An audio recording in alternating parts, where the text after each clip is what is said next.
Hello, Joe. Let's read the given question. The question says a homogeneous non-conducting rod RS rotates about an axis passing through O and perpendicular to its length. The length of OR and OS are respectively A and B. Charges Q and minus 2Q are uniformly distributed on OR and OS respectively. If the magnetic moment is 0, then the relation between A and B is. So option 1 given है A equals to root 2B. Option B given है B equals to root 2A. Option 3 given है A equals to B. Option 4 given है A equals to 2B.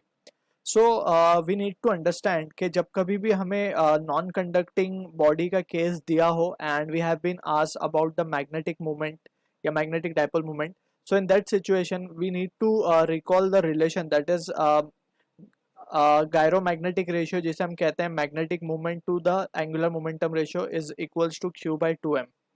सो ये relation it is a very quite useful result, जिसमें we can say magnetic dipole moment और angular momentum का ratio जो बराबर आता है वो आता है Q by 2m, and it is applicable for all non conducting bodies जिसके ऊपर चार्ज डिस्ट्रीब्यूटेड हो. So most of the case जहाँ पे चार्ज डिस्ट्रीब्यूटेड है, that is in case of non conducting body. So in that scenario this formula is applicable. So हमें ये पता होना चाहिए कि फॉर्मूला एप्लीकेबल कहाँ है. It is for non conducting charge distribution basically, या फिर हम यूं कहें कि फॉर नॉन कंडक्टिंग बॉडीज जहाँ पे चार्ज यूनिफॉर्मली डिस्ट्रीब्यूटेड है and that has a uniform shape and size. So इस तरीके की बॉडीज पे ये formula we can directly apply.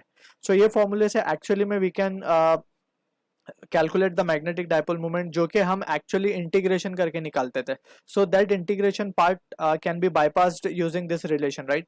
तो ये रिलेशन हमें काफ़ी मदद करेगा और we can easily solve the given question. और we can say from this जो अब हमें सिचुएशन गिवन है, from that we can say हम दो पार्ट में इसको सॉल्व करेंगे. एक पार्ट में तो हम इसे एक रॉड को लेंगे, इसकी लेंथ हम मान लेंगे A जो गिवन है. दूसरे पार्ट में हम बी गिवन है, सॉरी फर्स्ट केस में. सो दूसरे को हम ए मान के उसका सॉल्व करेंगे, राइट. सो यहाँ पे नेगेटिव चार्ज गिवन है और वो गिवन है माइनस 2Q, राइट. अब यहाँ पे वी कैन सी कि ये रॉड जो है it is moving from this axis. अगर हमने इसको ब्रेक करके यहाँ से हम एनालाइज करें, सो ये this is the AOR, that is axis of rotation. We can say axis of rotation ये पॉइंट है जो कि उसके एक किनारे पे है, कॉर्नर पे है basically, right. So this is our S point and this is our O point. So यहाँ पे हम देख सकते हैं कि हमें पता है कि जब भी कभी let's say first of all हमें इसका मैग्नेटिक मोमेंट हम due to this rod first we will calculate and due to remaining half हम कैलकुलेट करेंगे और दोनों को इक्वेट कर देंगे जीरो से, ऐड करके जीरो बता देंगे क्योंकि मैग्नेटिक मोमेंट हमें नेट जीरो गिवन है, right. So in this scenario हम क्या कर रहे हैं ना, सबसे पहले तो हम रेशियो लिखेंगे. For this we can write m by l is equals to Q by 2m, where m is the mass of this rod basically over here, ठीक. और यहाँ पे Q is the charge that has been distributed, m is the magnetic dipole moment, इसे हम कह देते हैं m1.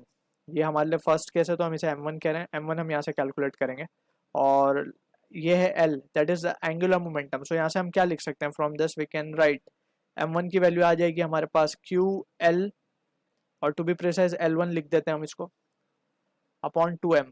अब ये क्योंकि एक कंटिन्यूस बॉडी है, सो एंगुलर मोमेंटम का फॉर्मूला क्या होगा, I into omega, right. And I that is the moment of inertia of a rod on which the axis of rotation is passing, और द सबसे पहले तो हम इसको समझ लेते हैं कि क्या होता है. मोमेंट ऑफ इनर्शिया की अगर हम बात करें, एक रॉड है हमारी, ठीक है, और अगर ये सेंटर ऑफ मास से पास हो रही है, सो इसका मोमेंट ऑफ इनर्शिया लिखा जाता है ml² by 2l, where l is the length of the rod and m is the mass, right. अगर यही एक्सिस ऑफ रोटेशन साइड से पास हो रही हो, तो इन दोनों के बीच में हम परपेंडिकुलर एक्सिस थ्योरम लगाएंगे. And about this axis moment of inertia is given by the formula ml² upon 3. सो यहाँ पे हम देख सकते हैं कि साइड से ही पास हो रहा है, so we have to take the value of I as ml² by 3, right. अब we can say just we can now substitute the values over here. So m1 क्या मिलेगा हमें, Q की जगह हम रख देंगे minus 2Q divide by 2m into L1 की जगह हम रखेंगे I जो कि हमें मिलेगा ml², अगर हमने m मास मान लिया है इसका, ठीक है, स्मॉल m, ml², और अपॉन टू बी प्रिसाइज ये लेंथ हमारी ml² है, l की जगह हम b रखेंगे क्योंकि लेंथ हमारे केस में b है. सो mb² अपॉन 3, ठीक है. सो ये तो मिल गया हमें I, ओमेगा को हम ओमेगा की तरह ही रख देंगे साइड में, ठीक है. सो यहाँ से हम कैंसिल आउट चीज़ें करके देख सकते हैं, ये mm कैंसिल, ये 2 कैंसिल. सो जो रिजल्ट हमारे पास आ रहा है वो आ रहा है -Q b² omega divide by 3. Right. So इसे कहते हैं हम इक्वेशन नंबर 1। सिमिलरली हम बात करते हैं सेकंड के लिए। सेकंड में हम क्या देख सकते हैं, सेकंड में we can clearly see for the second case हमारे पास जो रॉड है वो इस तरीके की आएगी। Let's try to visualise this. ये रॉड है हमारी और एक्सिस ऑफ रोटेशन अब यहाँ पे आ गया है अबाउट दिस एंड,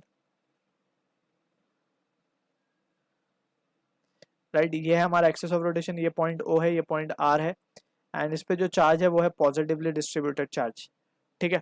अब यहाँ पे देख सकते हैं इसकी जो लेंथ हमें गिवन है वो गिवन है A। सेम रिजल्ट हम इस पे भी लगाने वाले हैं, ठीक। सो जस्ट हम डायरेक्टली लिख रहे हैं M2 को हम क्या लिख देंगे, अब M2 can be return as, इसके ऊपर जो चार्ज है वो है just Q upon 2M into M, B की जगह A स्क्वायर आ जाएगा अपॉन 3 इंटू ओमेगा, राइट।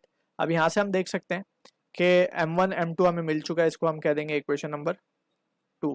अब हम अगर इन दोनों एक्सप्रेशंस को ऐड कर दें, now since we have been given के M1 plus M2 is equals to 0 हमें गिवन है, राइट। क्योंकि यहाँ पे हम पढ़ सकते हैं if the magnetic moment is 0, पूरे सिस्टम का मैग्नेटिक मोमेंटम 0 है, मैग्नेटिक मोमेंट 0 है, that means M1 plus M2 should be 0। या फिर जस्ट इसको हम क्या लिख दें, M1 की वैल्यू सब्सटीट्यूट कर देंगे q b square omega by 3 and that will be equals to, क्योंकि माइनस साइन है वो तो शिफ्ट होके it will become plus only.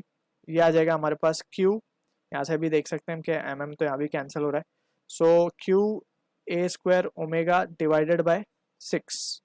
सो यहाँ से हम देख सकते हैं Q ओमेगा दोनों तरफ से कैंसिल और जो वैल्यू आएगी हमारे 3 1 जा 3 2 जा, सो A की वैल्यू आएगी √2 times of B। So this is the relation we are getting जो कि मैच होगा ऑप्शन 1 के साथ। I hope you understood the solution. All the best.